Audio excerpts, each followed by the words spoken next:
ಹೇಳ್ತಾರೆ ಈ ಎಲ್ಲ ಗಲಾಟೆ ಜಗಳ ಇರೋದು 2028ರ ನಾಯಕತ್ವಕ್ಕೆ ಅಂತ. ವಿಜೇಂದ್ರಗೂ ನಾಯಕ ಆಗ್ಬೇಕಂತಿದೆ, ಬೊಮ್ಮಾಯಿ ಅವ್ರಿಗೂ ಇದೆ, ಯತ್ನಾಳ್ರಿಗೂ ನಾಯಕ ಆಗ್ಬೇಕಂತಿತ್ತು. ಕೆಲವರು ಹೈಕಮಾಂಡ್ನಿಂದ ಸಿ ಟಿ ರವಿಗೂ ಅನಿಸುತ್ತೆ ನಾನು ನಾಯಕ ಆಗಬೇಕು ಅಂತ. ಆರ್ ಅಶೋಕ್ ಅಂತರೂ ನಾಯಕನಾಗಬೇಕು ಅಂತ ಅವರು ವಿರೋಧ ಪಕ್ಷದ ನಾಯಕರಾಗಿದ್ದಾರೆ. ಈ ಎಲ್ಲ ಗಲಾಟೆ ಜಗಳ ಇದು ಈಗೋ ಕ್ಲಾಶ್ ಅಲ್ಲ, ಇದು 28ರ ಪೊಲಿಟಿಕಲ್ ಕ್ಲಾಶ್ ಅಂತಾರೆ ಅನೇಕರು.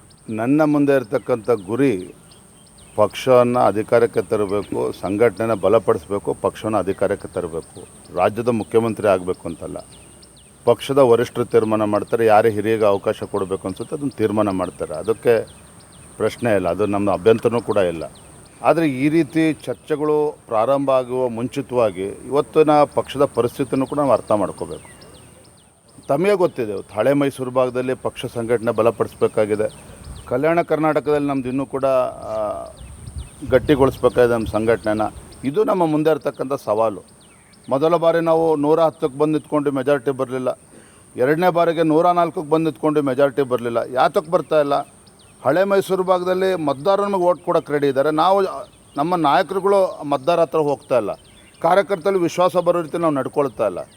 ಕಲ್ಯಾಣ ಕರ್ನಾಟಕದಲ್ಲಿ ಇಷ್ಟೊಂದು ಕಾರ್ಯಕರ್ತರಿದ್ದಾರೆ, ಮತದಾರರು ಕೂಡ ಇದ್ದಾರೆ, ಆದರೆ ನಾವು ಹೆಚ್ಚು ಸಮಯವನ್ನು ಕೊಡ್ತಾ ಇಲ್ಲ. ಹಾಗಾಗಿ ಇದು ನಮ್ಮ ಮುಂದೆ ಇರ್ತಕ್ಕಂಥ ಸವಾಲು. ಹಾಗಾಗಿ ಯಾರು ಮುಖ್ಯಮಂತ್ರಿ ಆಗಬೇಕು ಅನ್ನೋದಕ್ಕಿಂತ ಹೆಚ್ಚಾಗಿ ಅದು ಪಕ್ಷದ ವರಿಷ್ಠರು ತೀರ್ಮಾನ ಮಾಡ್ತಾರೆ. ಆದರೆ ನನ್ನ ಮನಸ್ಸಲ್ಲಿರ್ತಕ್ಕಂಥದ್ದು ಸಂಘಟನೆ ಬಲಪಡಿಸಬೇಕು, ಕಾರ್ಯಕರ್ತರು ಸ್ಫೂರ್ತಿಯಿಂದ ಇವತ್ತು ಬೀದಿಗಿಳಿದು ಹೋರಾಟ ಮಾಡಬೇಕು, ಸರ್ಕಾರದ ವಿರುದ್ಧ ಹೋರಾಟ ಮಾಡಬೇಕು. ಇದು ನನ್ನ ಮುಂದೆ ಇರ್ತಕ್ಕಂಥ ಗುರಿ. ಅದನ್ನು ಪ್ರಾಮಾಣಿಕ